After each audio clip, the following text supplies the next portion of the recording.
اشترت منتجا ب9,000 يوان، لكن بعد وضعه على وجهها بدأت الكارثة والتقرحات تنتشر بسرعة.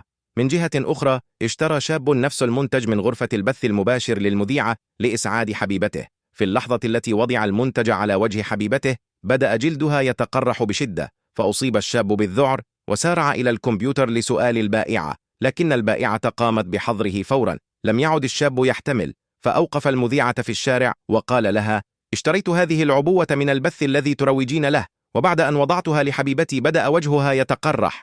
لكن المذيعة تجاهلته تماما وغادرت ببرود، دون أن تتوقع أن هذا التصرف سيغضب الشاب.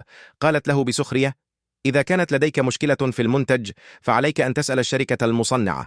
حين رفض الشاب المغادرة، وجهت له ركلة قوية ثم غادرت بسرعة، تاركة إياه يتلوى من الألم.